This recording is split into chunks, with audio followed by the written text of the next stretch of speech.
OK. Bienvenue tout le monde. Je m'appelle Nile Richardson et je fais partie de l'équipe de la mobilisation de l'IPSPC. Nous aimerions prendre un peu de temps pour reconnaître respectueusement que notre bureau, situé à Ottawa, se trouve sur le territoire non cédé de la nation Algonquin-Anishinaabe. Avant que cette terre ne devienne une ville, elle était et demeure un lieu de présence du peuple Algonquin-Anishinaabe depuis plus de 8000 ans. En tant que non-autochtones vivant sur cette terre, il est de notre responsabilité d'apprendre l'histoire des Premières Nations, d'apprendre à respecter leur culture et à reconnaître leur douleur et notre part dans celle-ci. Pour débuter notre webinaire, nous aimerions vous faire part de notre déclaration sur l'équité qui décrit clairement nos attentes des participants. Si vous pouviez prendre un moment pour consulter la déclaration, le lien se trouve dans l'onglet chat.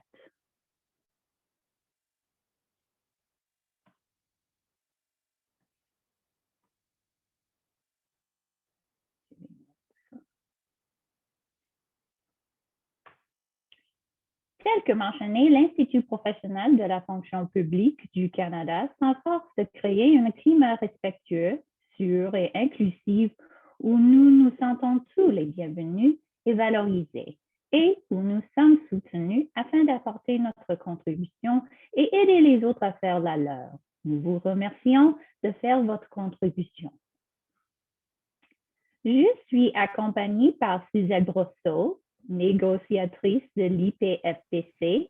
Elle est la négociatrice en chef du groupe SP et elle est aussi la négociatrice en charge de la table centrale. Bienvenue, Suzette. Bonjour tout le monde. Avant de commencer, j'aimerais vous expliquer comment fonctionne la plateforme du webinaire pour que tout le monde puisse participer pleinement à la séance aujourd'hui. Comme vous pouvez le remarquer, le son provient directement du service de webinaire. Pour réduire le bruit et assurer une bonne qualité de son pour tout le monde, nous avons désactivé vos micros. Si vous voulez poser une question ou faire un commentaire, utilisez le clavardage onglet chat dans Zoom. Au centre de votre écran, vous devriez voir la diapo-titre de notre présentation. Les diapos vont changer au fil de la présentation. Si vous ne voyez pas les diapos changer ou si vous perdez la connexion vidéo, dites-le nous dans la fenêtre de clavardage de Zoom. Pour vous poser une question ou faire un commentaire, la zone de clavardage se trouve dans les contrôles au bas de votre écran. Quand vous cliquez sur Chat, la fenêtre de clavardage apparaît. Elle sera à la droite si vous n'êtes pas en mode plein écran. Si vous êtes en mode plein écran, elle sera dans une fenêtre que vous pourrez déplacer sur votre écran. Tapez votre message et appuyez sur Enter pour l'envoyer. Pour les personnes qui utilisent leur cellulaire, c'est la même chose. Sélectionnez l'icône Chat dans le coin inférieur droit de votre écran, tapez votre question et cliquez sur Send. N'oubliez pas que la fenêtre de clavardage de votre cellulaire cachera temporairement les diapos. Ma charmante collègue Catherine Gagnon gardera un œil sur la fenêtre de clavardage durant toute la séance. Alors, si vous avez des problèmes ou des questions, n'hésitez pas à envoyer un message. Voici nos objectifs d'aujourd'hui. Nous voulons vous donner un aperçu des définitions et des termes principaux relatifs au congé parental et aux indemnités prestations parentales. Un aperçu des nouvelles dispositions sur le congé parental et les indemnités prestations parentales, des explications claires sur les changements apportés à la convention collective et leurs conséquences pour les membres et l'occasion de poser des questions sur les indemnités prestations de la congé. Une dernière demande avant qu'on commence la présentation. Nous allons partager un court sondage avec vous. Voilà. Le sondage est maintenant affiché sur votre écran. On vous demande de partager si vous avez l'intention de demander pour les prestations de la Régime québécois d'assurance parentale, RQAP, ou bien de l'assurance d'emploi, AE. On laisse un peu de temps aux gens pour y répondre.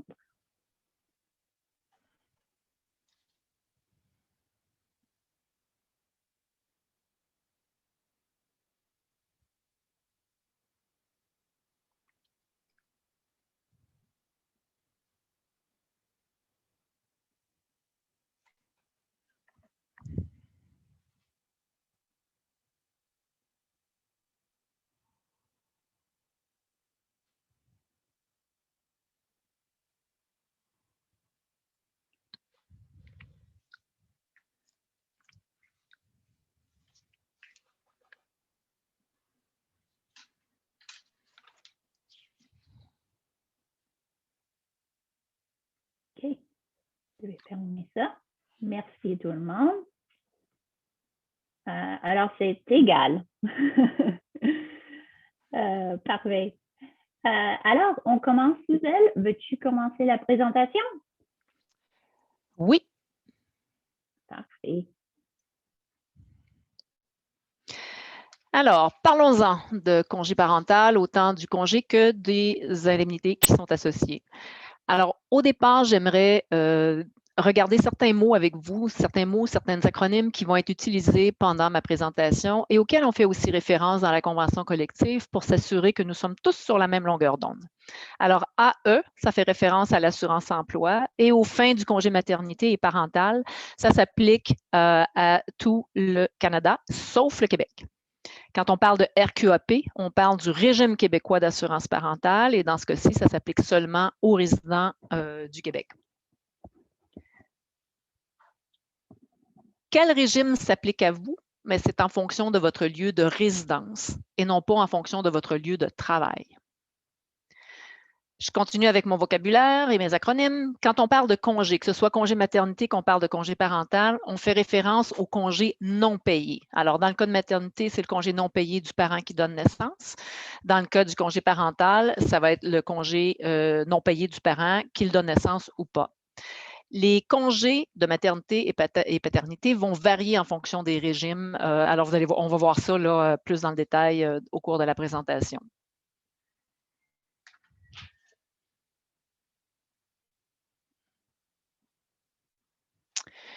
Prestations et indemnités. Il est important de distinguer si l'argent que vous recevez va provenir d'un régime, c'est-à-dire l'assurance emploi ou le RQAP, ou si cet argent-là est de l'argent qui a été négocié et qui va être versé par l'employeur. Alors, quand on fait référence à prestation, c'est un montant d'argent qui est versé par le gouvernement aux parents pour suppléer aux revenus qui sont perdus en fonction du congé qui est pris après la naissance ou l'adoption.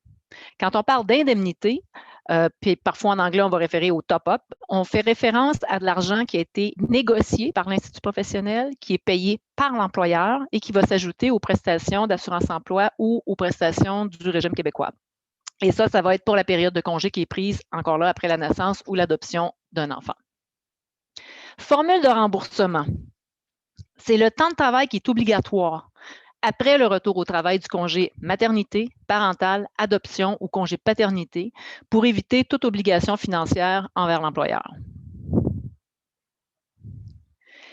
Regardons maintenant les changements majeurs qui ont été apportés au niveau du régime parental. Et là, je veux spécifier qu'il n'y a eu aucun changement au niveau du congé maternité, donc c'est pour ça qu'on ne passe pas tellement de temps sur le congé maternité. Par contre, dans les exemples, plusieurs endroits, on va inclure le nombre de semaines, juste pour vous permettre d'avoir un portrait un peu plus global.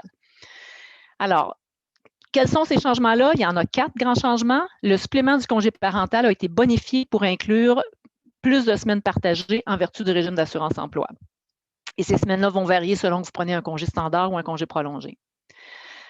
Deuxième des choses, c'est par rapport aux gens qui retournent au travail et qui doivent faire leur remboursement à l'employeur. Donc, les membres qui retournent au travail après un congé parental peuvent faire leur remboursement en travail dans un ministère ou un organisme. Alors, ce texte-là a été bonifié lors de la dernière ronde de négociation pour élargir la définition d'employeur. Autrement dit, on inclut maintenant des endroits de travail, que ce soit des organismes distincts, que ce soit des endroits qui font partie de l'administration centrale, comme l'Agence du revenu du Canada, l'Agence l'Agence Parc Canada, l'Agence spatiale canadienne. Alors, les membres peuvent se promener d'un endroit à l'autre, donc peuvent démarrer un congé dans un endroit et se retrouver, ils ont obtenu un poste pendant un congé maternité parentale, travaillent maintenant dans une agence et il va être possible de faire, entre guillemets, leur remboursement de temps à l'employeur. Auparavant, ça, c'était pas possible, il fallait rembourser en argent.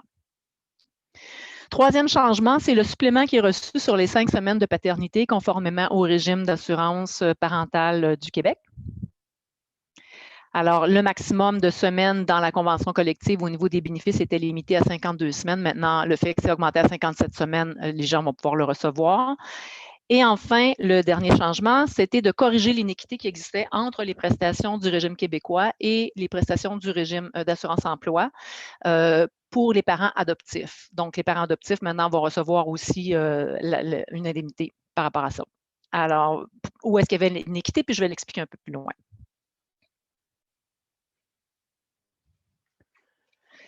Alors, j'ai fait référence tantôt au congé standard ou au congé prolongé. Qu'est-ce que c'est? Alors, les nouvelles dispositions qui sont relatives au congé parental. Puis là, je fais vraiment la nuance de congé. Je ne parle pas d'indemnité. Donc, les nouvelles dispositions pour le congé non payé vont entrer en vigueur normalement à la signature de votre convention collective. Qui est prévue quelque part au début mars. Il va falloir qu'on surveille exactement quand est-ce que ça sera en vigueur. Il n'y a pas de changement au niveau du congé qu'on appelle le congé standard. C'est le congé qui existait déjà dans la convention collective auparavant. C'est un seul congé qui peut aller jusqu'à 37 semaines et qui doit être pris dans les 52 semaines de la naissance ou de l'adoption.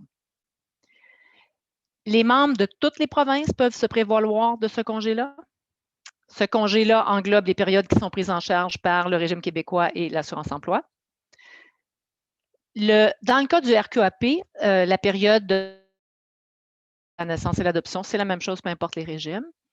Maintenant, au niveau de l'assurance-emploi, le congé standard, qui était donc dans l'ancienne convention collective, qui est encore la même chose, doit être pris dans les 52 semaines à compter de la naissance ou de l'adoption. Le nouveau congé prolongé, lui, ça, c'est un seul congé qui peut aller jusqu'à 63 semaines dans une période de 78 semaines, encore là, à compter de la naissance ou de l'adoption.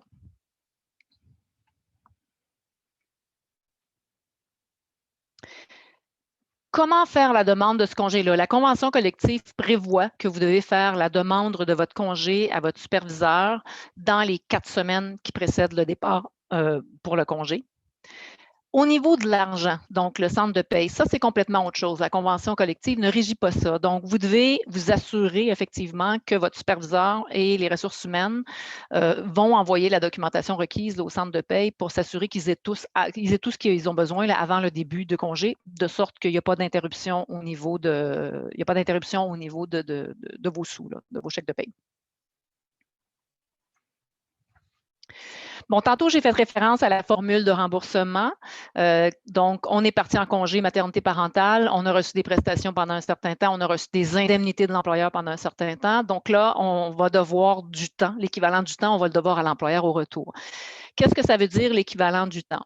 Alors, avec l'élargissement de la définition d'employeur, à laquelle j'ai fait référence plus tôt, il est possible donc de rembourser ce temps-là, donc de travailler ce temps-là dans différents endroits ou dans l'administration centrale, ou dans un organisme, ou dans l'employeur distinct. Donc, ça permet cette flexibilité-là. Qu'est-ce que c'est que vous devez rembourser? Si vous avez pris le congé standard, donc le 52 semaines au total, votre obligation de travailler, c'est un nombre d'heures équivalent à la durée de votre congé. C'est facile, c'est comme c'était avant, c'est pas changé. Au niveau du congé parental prolongé, par contre, votre obligation est de travailler à temps plein 60 du nombre de semaines passées en congé parental. Pourquoi 60 On va le voir un peu plus loin parce que l'indemnité que l'employeur va payer va être moindre, donc c'est pour ça que l'obligation est moindre en termes de temps. Votre allocation, votre indemnité, en fait, je devrais dire, pour être plus clair, votre indemnité, nouvelle indemnité, va rentrer en vigueur à partir du 15 mars 2021. Tantôt, on a dit qu'il faut distinguer entre le congé et les sous. Alors, le congé, lui, va rentrer en vigueur quand la convention est signée, possiblement la première semaine de mars à surveiller, mais l'argent va devenir en vigueur, la partie indemnité va devenir en vigueur à partir du 15 mars 2021. La date du début du congé parental va déterminer quel congé s'applique. Autrement dit, si vous prenez votre congé parental avant le 15 mars, vous allez être assujetti aux dispositions de la convention collective précédente, qui est encore en vigueur pour vous jusqu'à temps que la nouvelle soit signée, donc la convention 14-18. Si vous prenez votre congé parental le 15 mars ou après le 15 mars, vous allez devenir assujetti aux dispositions de la nouvelle convention collective qu'on est en train de discuter.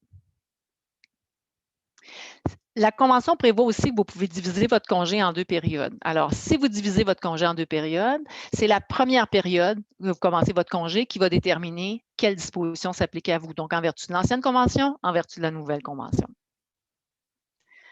Dans le cas d'un employé qui partage son congé avec une ou un autre employé de la fonction publique, ça va être les dispositions des conventions collectives respectives à chaque employé qui vont s'appliquer.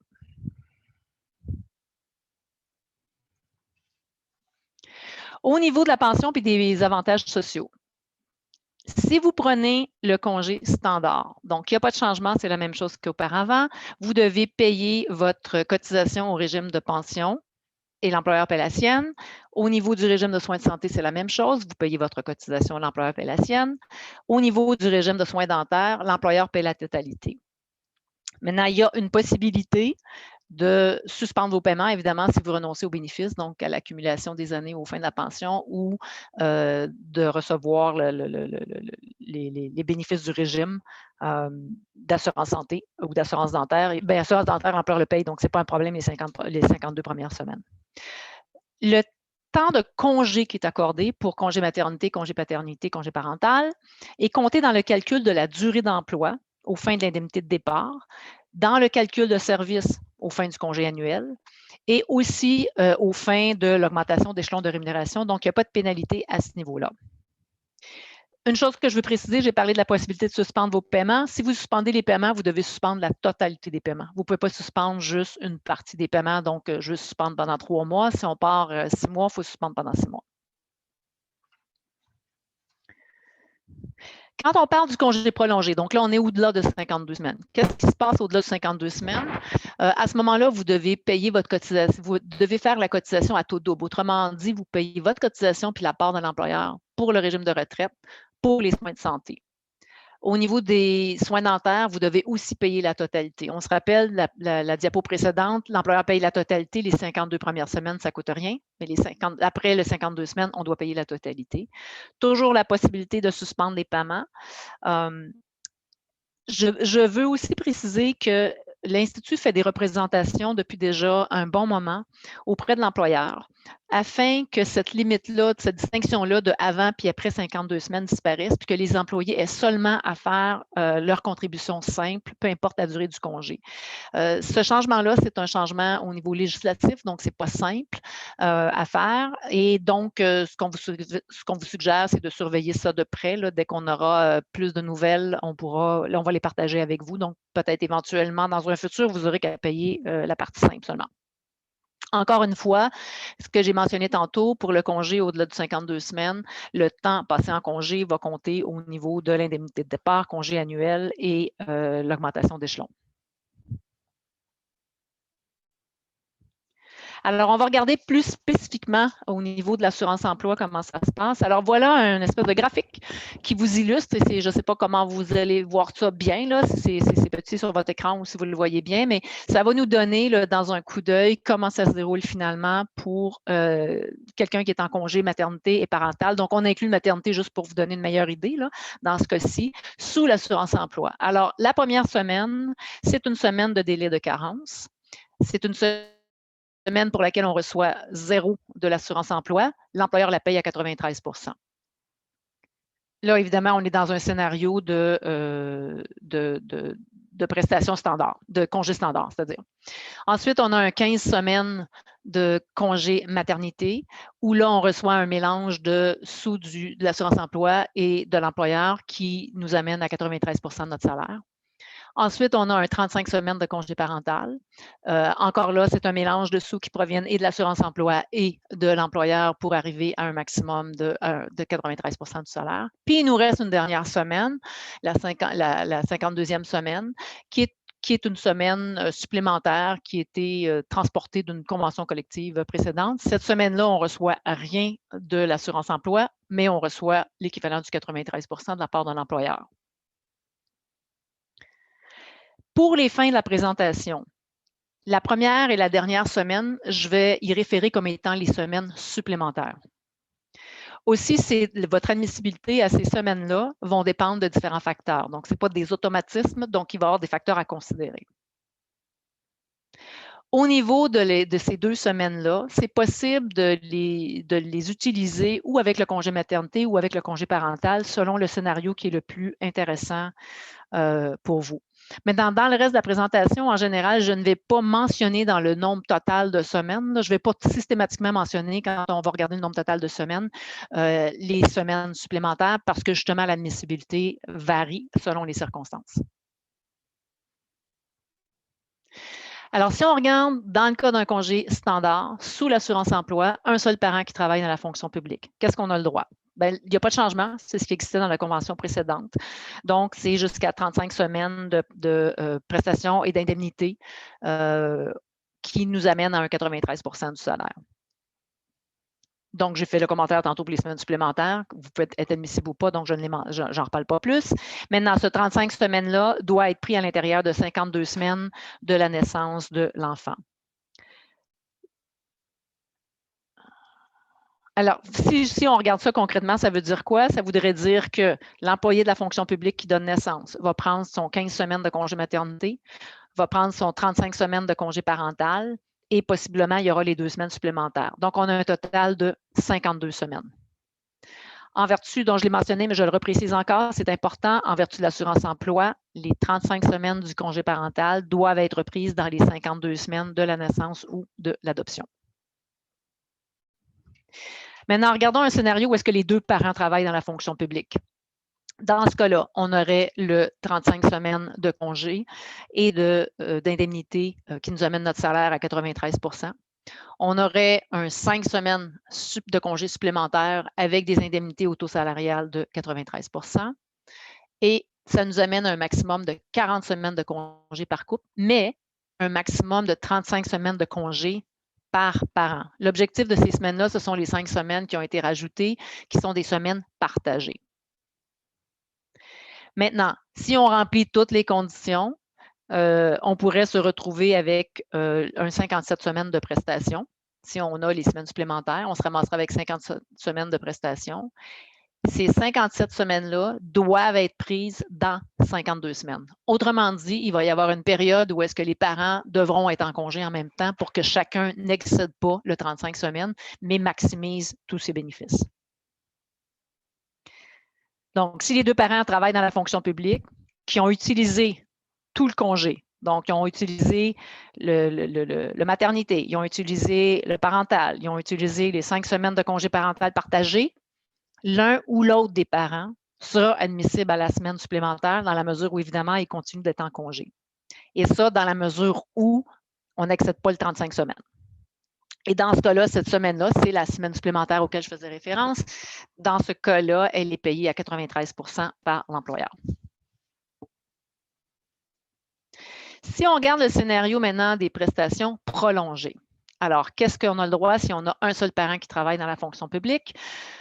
On a le droit jusqu'à un maximum de 61 semaines de congé et des indemnités qui vont nous amener à un taux salarial de 55,8. En vertu de l'assurance-emploi, donc ce 61 semaines de congé doit être pris dans les 78 semaines qui suivent la naissance ou l'adoption d'un enfant. En vertu de la convention collective, l'employé a le droit à une indemnité parentale pendant un maximum de 63 semaines, mes fameuses 2 semaines supplémentaires qui viennent s'ajouter aux 61. Tout ça doit être pris à l'intérieur du 78 semaines de la naissance. Fait que si je récapitule, si j'ai un employé dans la fonction publique qui donne naissance, cette personne-là peut prendre ses 15 semaines de maternité, ses 2 semaines supplémentaires possiblement. Elle peut prendre ses 61 semaines de congé parental. On a un total de 78. Recommandation, quand on a un seul parent qui travaille dans la fonction publique, et si c'est la personne qui donne naissance, il pourrait être beaucoup plus avantageux que ce soit cette personne-là qui prenne les 2 semaines supplémentaires, parce que le congé maternité, je vous ai dit, il n'y a pas de changement, c'est payé à 93 %. Alors que si c'est pris avec le parental, vous allez être payé à 55,8 %, donc c'est quelque chose à retenir.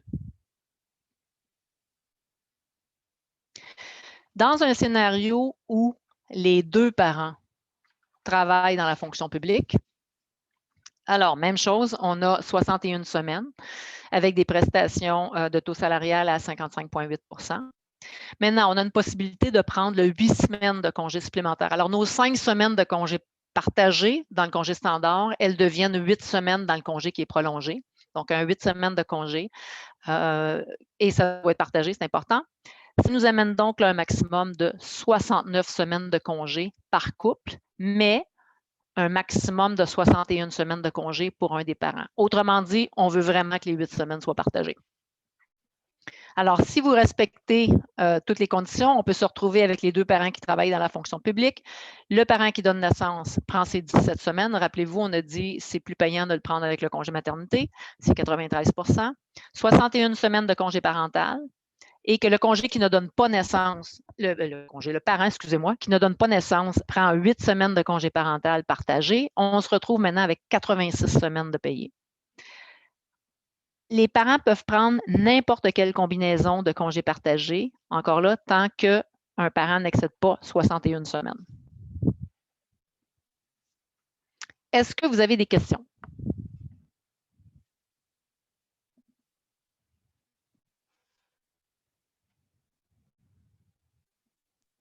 Si vous avez des questions, je vais juste vous demander de les envoyer par clavardage et puis je vais être en mesure ma collègue Nal va être en mesure de les poser directement à Suzanne.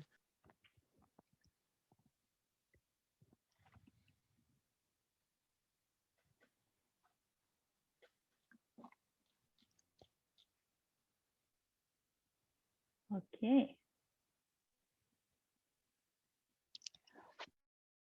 Allons maintenant passer aux questions et aux réponses pour l'AE. J'en ai une question. Pour toi, Suzelle, moi et ma femme, elle travaille pour la fonction publique aussi. Nous avons eu un enfant le 19 janvier 2021. On habite à l'Ontario. On a déjà appliqué pour le congé standard en décembre 2020. Ma femme a pris la totalité du congé, 52 semaines. Est-ce que c'est trop tard de bénéficier du congé bonifié, 5 semaines? Là, ce qu'il va falloir faire, c'est respecter que le congé doit être pris dans les 52 semaines de la naissance. Donc, la naissance a eu lieu en janvier. À mon avis, vous avez probablement dépassé le délai. Parce que tout ce congé-là doit être pris à l'intérieur du 52 semaines. Donc là, on est rendu en février. On a dépassé le moment où l'enfant est né en janvier. C'est ça, le 19 janvier. À mon avis, vous êtes trop tard. Merci. Fatia demande, c'est quoi le maximum de congés pour l'adoption? Sous quel régime? Sous le régime de congé standard? Alors, je vais donner en fait les deux. Les congés, si on retourne au niveau de la présentation, quand on regarde le congé parental standard, donc le congé d'adoption, ça va être 35 semaines avec la possibilité des 2 semaines flottantes. Et si on est au niveau du congé prolongé, ça va être le 61 semaines de congé qui va augmenter à 63 là, si on a les semaines flottantes. OK. Je vois que James, qui a demandé la première question, a dit « à votre avis » ou bien « vous êtes sûr ». Bien, la Convention dit que ça doit être pris dans tous les congés. Ce que la Convention dit, c'est que toutes les indemnités doivent être prises dans l'intérieur de 57 semaines. Donc là, on dépasse. Est-ce que vous avez le droit, je vais faire une nuance, est-ce que vous pouvez, non, vous devez être en congé. Je veux dire, est-ce que vous pouvez aller chercher l'argent du côté de l'assurance emploi? Ça, c'est différent de ce qui se passe au niveau de la convention collective. Il faut toujours qu'on distingue ça. C'est les mêmes restrictions du 52 semaines. Donc, à mon avis, non, vous ne pouvez pas. Si vous voulez, là, vous pouvez me communiquer directement avec moi, puis on regardera encore plus spécifiquement au contrat les semaines, là, mais à mon avis, vous ne pouvez pas. OK. Une autre question. Comment les prestations parentales s'appliqueront-elles si le parent 1 est un employé assujetti à une convention collective dans le nouveau libellé et le parent 2, un employé assujetti au libellé actuel ou vice-versa? C'est, comme je dis plus tôt, c'est chacune des conventions collectives qui s'appliquent. Donc, si je prends un exemple, dans le cas où les parents vont partager un congé, c'est souvent ça qui va nous donner le droit d'aller chercher la semaine supplémentaire. Mais comme les deux parents sont pas dans les deux sont dans la fonction publique, mais sont dans des régimes différents, ça va être chacun les dispositions qui vont s'appliquer. Donc, ils ne pourront pas aller chercher les pleins bénéfices. OK. Barreau A demande je suis enceinte de 32 semaines. J'aimerais savoir quand je dois rentrer ma demande de congé. Faites-le le plus tôt possible. Vous devez faire au moins 4 semaines à l'avance pour l'employeur pour demander votre congé, mais pour le centre de paye, aussitôt que vous pourrez le faire, vous avez toute votre documentation, tous vos trucs, faites-le de sorte que vous allez mettre plus de chances de votre côté pour ne pas avoir d'interruption de paiement. Il y a pas, avec le centre d'emploi, il n'y a pas quelque chose qui dit 4 semaines à l'avance comme dans la convention collective. Là. Il n'y a pas cette notion-là. Mais ce qu'on sait avec le centre d'emploi, le plus tôt sera le mieux. Fait que si vous le faites en même temps que votre 4 semaines que vous avisez l'employeur que vous quittez, puis vous donnez toute votre paperasse, c'est probablement une bonne pratique. OK. Je ne vois pas d'autres questions. Alors, il y a un autre. Lydia demande quand les nouvelles dispositions relatives aux prestations parentales entrent-elles en vigueur quand une demande de congé parental est approuvée ou au moment de prendre le congé parental? Moment de prendre le congé. Oui. C'est le début du congé qui va déterminer quelle disposition s'applique.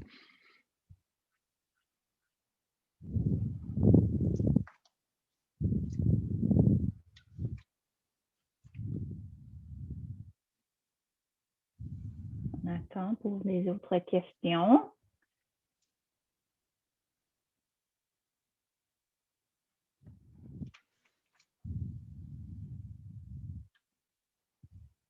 Alors, David demande, dans le cas d'un employé qui divise son congé parental en 2 périodes et qui doit présenter une demande de congé pour la deuxième partie de ce congé, quelles sont les dispositions relatives aux prestations parentales qui s'appliquent à cette deuxième partie du congé?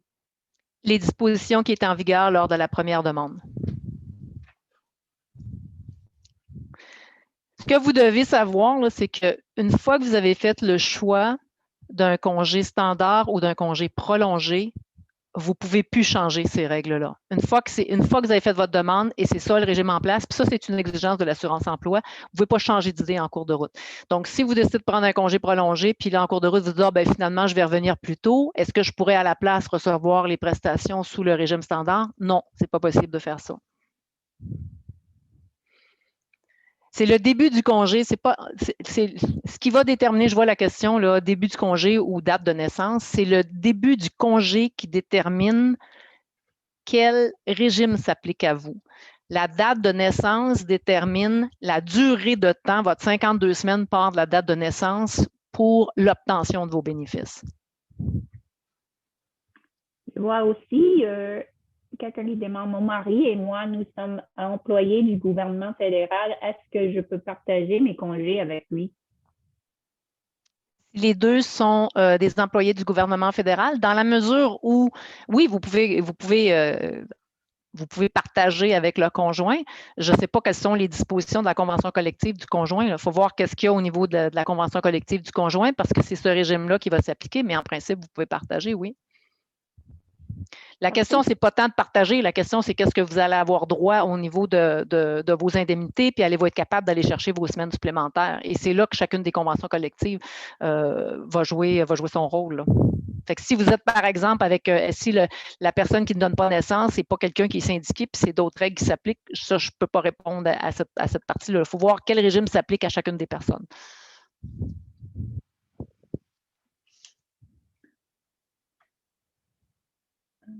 OK. Je pense que c'est bon. Si vous voulez continuer, et puis on peut prendre des autres questions à la fin de la présentation.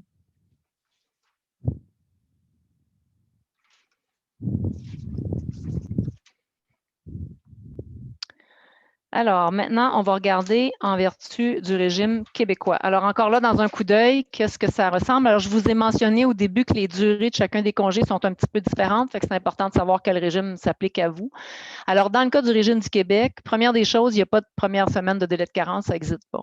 Donc, on a le droit à 18 semaines de congé maternité pour lesquelles on reçoit à la fois un mélange de sous qui viennent du régime québécois et qui viennent de l'employeur suite à la négociation de l'Institut. Ensuite, on a un 32 semaines de congé parental. Encore là, on reçoit pendant ce temps-là un mélange de sous qui viennent du régime québécois et en vertu de la convention collective, l'employeur va payer. Donc, dans les deux cas, le maternité et le 32 semaines de parental, ça nous augmente nos prestations jusqu'à 93 %. Et une fois qu'on a complété ça, si on a pris tout ça, donc j'ai dit il n'y a pas de semaine de délai de carence. Donc, cette première semaine-là et la dernière semaine, qu'on appelle les semaines supplémentaires, pourront être payées à 93 % aussi à l'employé.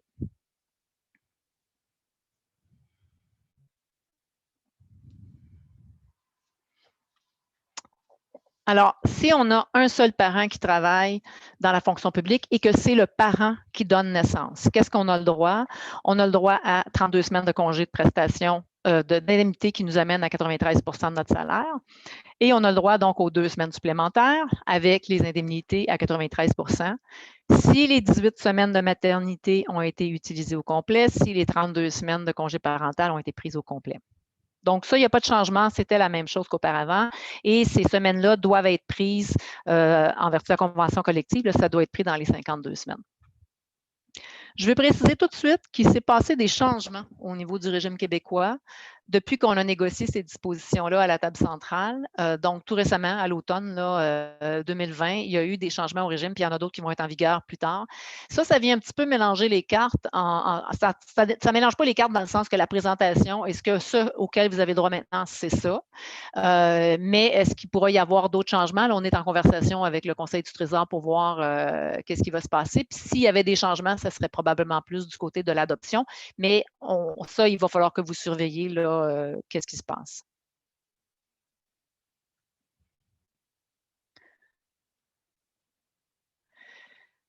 Alors, dans l'éventualité où... celle-là, on l'a fait. Oui, une chose que je veux préciser que je n'ai pas dit.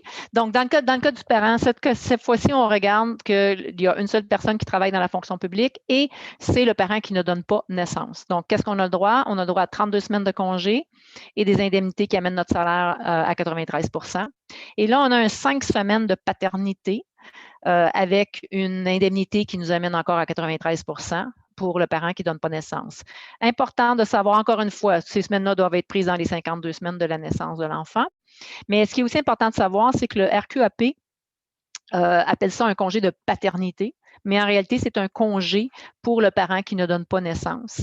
Il n'est donc pas exclusivement destiné là, aux hommes ou à tout, c'est vraiment destiné à tout parent qui ne donne pas naissance. Ce congé-là est strictement pour la personne qui ne donne pas naissance. Donc, autrement dit, la personne qui accouche ne peut pas se prévaloir de ce congé-là.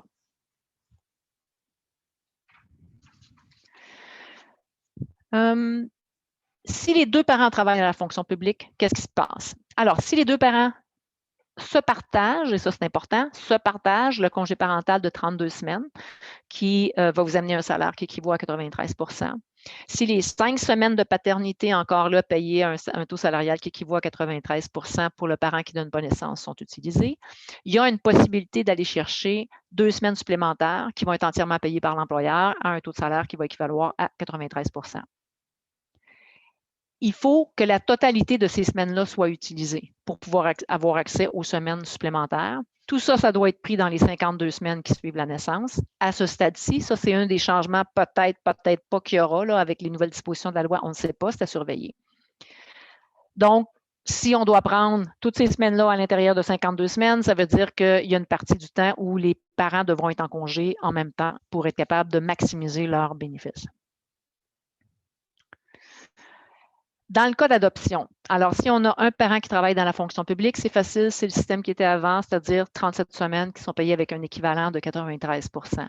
On n'a pas de droit aux semaines supplémentaires dans ce scénario-là.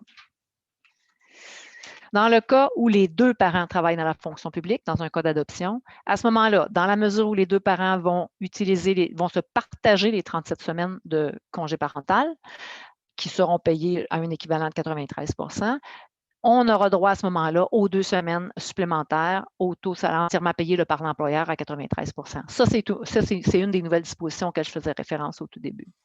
Mais c'est important qu'il y ait un partage. Maintenant, comment se fait le partage? Ça peut se faire n'importe comment. Ça peut être 38 semaines plus une. Donc, un parent qui prend 38, l'autre qui prend une. Ce n'est pas important. On n'a pas de limite fixée comme en vertu du régime d'assurance-emploi qu'on a vu tout à l'heure. Maintenant, le RQAP permet, donc le régime du Québec, permet de prendre le congé sur une période plus longue, 78 semaines. Ça, c'est tout nouveau. Là. Ça, c'est les changements de l'automne. Ça a été prolongé à 78 semaines. Il faut vraiment faire attention et distinguer entre le droit à l'indemnité, donc les sous, le 93 %, ça, c'est relié à la convention collective. Alors, c'est parce que le régime du Québec a prolongé la durée à 78 semaines, ça ne veut pas dire que ça vient nécessairement avec l'indemnité. Donc, il faut vraiment faire attention. Nous, actuellement, dans la convention collective, on a la restriction du 52 semaines pour prendre des bénéfices. Alors, ça, c'est un truc à surveiller. Là, on fait des représentations, on est en discussion avec le Conseil du Trésor et voir ce qui va sortir de là. Dans le cas de prestations parentales prolongées, en vertu du RQAP. Alors là, c'est super important de distinguer le congé des indemnités. Le congé comme tel, non payé, est disponible. Les gens peuvent s'en prévaloir. Mais comme il n'existe pas en vertu en tout cas au moment où on a négocié à la table centrale, il n'existait pas un congé prolongé comme on a sous l'assurance-emploi, l'employeur n'offre pas d'indemnité supplémentaire qui amène notre salaire à 93 % pour cette période-là. Ceci étant dit, comme je vous dis, il y a des changements récents avec le régime, donc on verra où est-ce que ça nous amène, s'il y a quelque chose qui change ou pas. Mais pour l'instant, ce sont les dispositions qui sont disponibles pour vous. Ce qu'on vous suggère, c'est avec le nouveau régime, il y a tellement toutes sortes de nouvelles prestations, toutes sortes de nouvelles combinaisons. On vous suggère fortement de communiquer avec le bureau régional de l'Institut si vous êtes sous le régime du RQAP, donc le bureau régional de Montréal, qui vont pouvoir vous aider à avoir plus clair là-dedans puis à faire des choix qui seront plus ce dont vous avez besoin. Alors ça complète ça complète la présentation. Est-ce que vous avez des questions sur le RQAP? Merci, Suzelle. On a une question. Maria demande, donc, si nous deux parents sont CS, habitons au Québec, j'ai accouché le 9 avril 2020, j'ai pris le 52 semaines, mon conjoint a pris aucun congé, aurait-il droit de prendre 2 semaines avec le 93 % de top-up? Vous êtes en dehors encore là de la période de 52 semaines. C'est ça qui va être votre problème. Ça n'a pas des effets rétroactifs, ça, ces dispositions-là. C'est ce qui est en vigueur au moment où vous avez pris votre congé. Et si vous n'avez pas tout pris à ce moment-là, on ne peut pas dire après ça, bien là, on va revenir et on va en reprendre dès que vous allez excéder la période de 52 semaines à respecter pour prendre vos bénéfices. Tania demande, en vertu des nouvelles dispositions, les employés qui choisissent de toucher les prestations parentales prolongées de l'assurance d'emploi reçoivent en même temps une prestation qui s'élève à 55,8 % du montant combiné. Est-ce que c'est toujours le cas qu'ils prennent 1 semaine ou les 71 semaines complètes? Dans la mesure où vous avez exercé votre choix avant de commencer votre congé, vous n'avez pas le choix, l'assurance-emploi l'exige, que vous fassiez le choix entre le congé standard ou le congé prolongé, Si vous choisissez le congé prolongé, mais que vous utilisez que 3-4 semaines du congé prolongé et vous décidez de revenir, vous ne pouvez pas changer et avoir droit aux prestations qui sont plus élevées. Vous allez rester avec le même régime. Alors, ou vous avez le régime standard, c'est 93 ou vous avez le régime prolongé, c'est 55,8 mais vous ne pourrez pas modifier en cours de route. Merci. Emily demande quelle est la période de mise en œuvre des nouvelles dispositions impliquant une modification du taux de prestation 93 ou 55,8 J'ai pas compris, bien compris la question? Quelle est la période de mise en œuvre des nouvelles dispositions impliquant une modification du taux de prestation? OK, la mise en œuvre. Donc, au niveau des prestations, 15 mars. Le congé va rentrer en vigueur la première semaine, dès que la convention va être signée. On s'attend que ce soit la première semaine de mars. On n'a pas de certitude là-dessus, mais on a une entente avec l'employeur à l'effet que la partie indemnité va rentrer en vigueur à partir du 15 mars. Donc, les gens qui prennent le congé le 15 mars et les jours qui suivent vont être assujettis au nouveau régime. Merci. Une membre demande quand est-il des semaines supplémentaires du RQAP quand les semaines sont partagées entre les deux parents CS dans la fonction publique? Je ne suis pas certaine si je comprends la question là, mais si la question c'est est-ce qu'un parent ou l'autre sont obligés de les prendre, c'est le parent qui reste en congé qui va se faire payer pour ça. Je ne sais pas si c'est ça, là, si je réponds à la question. Là.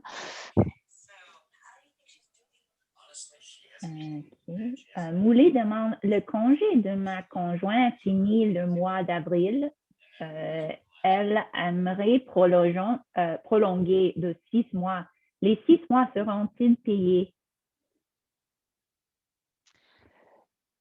Là, je ne suis pas certaine que je comprends. Là. La personne a fait une demande de congé de 52 semaines, puis maintenant, elle veut modifier. On parle d'avril. D'avril de quelle année? D'avril de cette année? Il faudrait que j'aille un peu plus de détails. Peut-être cette personne-là peut communiquer directement avec moi pour que je puisse répondre correctement. Là. Dans le chat, ça dit 2021. Donc, quelqu'un a pris un congé quoi? Un congé standard de 52 semaines? C'est toujours la même chose. Si la personne a choisi un congé standard de 52 semaines, elle ne peut pas changer après ça pour aller à un congé prolongé. Une fois qu'elle a commencé, qu'elle est dans la mécanique, que là, elle reçoit ses sous de l'assurance emploi et les indemnités en vertu de la convention collective, on ne peut pas changer d'idée après ça puis dire on prolonge. Fait que ça serait un congé non payé à ce moment-là. Ça ne serait pas un congé qui serait payé il n'y aurait pas le droit à l'indemnité de la convention collective. Okay. Barreau A demande, je suis CS et mon mari AS. J'habite en Ontario. J'aimerais prendre le congé prolongé et j'aimerais le partager avec mon mari 15 semaines. Est-ce qu'il aura droit de 2 semaines supplémentaires payées à 93 en addition des 5 semaines qu'il a droit? Ça va dépendre de quelles sont les dispositions de la convention collective AS. Ça, moi, je ne les connais pas, donc je ne peux pas dire. Si c'est exactement les mêmes conditions dans les conventions collectives, là, si je prends cette hypothèse-là, à ce moment-là, la condition dans la convention collective, c'est que les 2 employés soient dans la fonction publique pour pouvoir bénéficier des semaines supplémentaires. Fait que théoriquement, la réponse serait oui, mais ça dépend des dispositions qui s'appliquent au AS. Merci. Francis demande, si nous sommes 2 à travailler au gouvernement et que ma femme veut prendre le maximum du temps, soit 18 semaines, elle aura 39 semaines à 93 et le reste à 55 OK, on recommence ça, que je clarifie. Là. On parle de quelqu'un qui veut prendre un congé prolongé, qui veut prendre le maximum de temps. D'abord, je vais corriger, le congé prolongé, c'est 61 semaines qui est payé par l'assurance emploi. Avec les 2 semaines supplémentaires, ça fait 63 semaines qui doivent être prises dans 78 semaines. Elle n'aura pas le droit aux 5 semaines partagées parce qu'il faut les partager pour y avoir droit. Mais c'est 61 semaines plus les 2 semaines supplémentaires auxquelles elle a droit et non pas 78 semaines. 78 semaines, c'est la période pendant laquelle on doit utiliser nos bénéfices, puis qui va augmenter si on prend là, les 8 semaines prolongées avec ça. Parfait. Faye demande, les employés sont-ils couverts par le RQAP ou l'assurance emploi pour les prestations de maternité et les prestations parentales? Oui, les deux régimes vont selon notre lieu de résidence. Donc, si on est assujetti, si on vit au Québec, on a le régime du Québec. Si on vit dans le reste du Canada, c'est le reste du Canada. Et ce sont ces deux régimes-là qui vont payer à la fois les prestations de maternité, les prestations de paternité et l'indemnité supplémentaire négociée dans la convention collective est liée au fait que les gens reçoivent les prestations de l'assurance chômage ou du RQAP. Il faut recevoir ça, il faut être éligible et recevoir ces prestations-là pour aller chercher l'indemnité supplémentaire là, qui nous amène à 93 ou à 55,8. Bruno demande, quand le parent doit-il faire son choix entre le congé parental standard et le congé parental prolongé? Avant de le commencer. Ce choix-là est irrévocable, doit être fait avant de commencer le congé. Au moment où vous allez faire votre paperasse là, avec l'assurance chômage, c'est là que vous allez devoir faire votre choix. Parce que c'est une règle de l'assurance chômage, ça. Merci.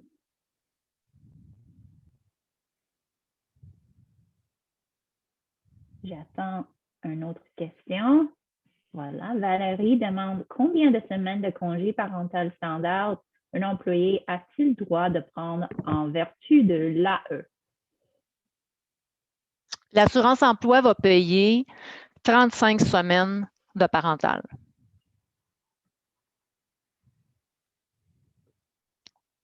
Si on est dans le congé standard. Là. Si on est dans le congé prolongé, l'assurance emploi va payer 61 semaines à 55,8.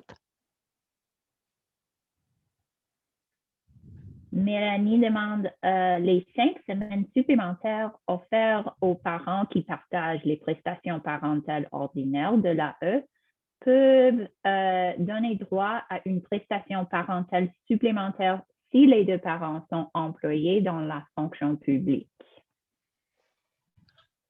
Est-ce que tu peux me redire ça encore? Oui, s'il vous plaît. Les 5 semaines supplémentaires offrent aux parents qui partagent les prestations parentales ordinaires de l'AE peuvent donner droit à une prestation parentale supplémentaire si les deux parents sont employés dans la fonction publique? Oui, et s'ils ont utilisé, toutes les semaines. Donc, toutes les semaines de maternité, toutes les semaines de parental vont donner ouverture aux autres semaines. Et c'est possible que ce soit juste la personne qui va en congé maternité, qui prenne la première semaine de délai de carence et qui prenne, après son 15 semaines de congé maternité, sa semaine supplémentaire. C'est possible que ça soit pris aussi dans cette combinaison-là. Parfait.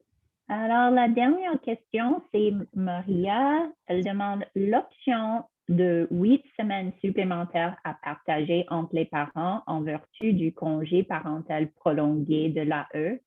Est-il disponible dans la convention collective? Le congé prolongé en vertu de l'AE, est-ce qu'il est disponible dans la convention collective? C'est ça la question? Oui, l'option des 8 semaines supplémentaires à partager entre les parents. Oui. C'est comme ça que dans la convention collective, on va se retrouver à, normalement, l'AE nous donne un congé de 61 semaines. On a 2 semaines supplémentaires qui sont payées en vertu de la convention collective, ça fait 63. Mais on peut aussi ajouter les 8 semaines dans le congé prolongé et il va y avoir le supplément. Mais le supplément va être à 55,8. Comme tout le reste des indemnités dans le cadre du congé prolongé. Oui, mais c'est inclus dans les nombres de semaines au niveau de la convention collective. Parfait. Alors, le temps s'est écoulé et nous avons terminé notre présentation. Nous vous remercions de votre participation aujourd'hui. Vous pouvez rejoindre Suzelle si vous avez des questions qui n'ont pas été répondues. Nous avons ajouté son courriel électronique dans l'onglet chat.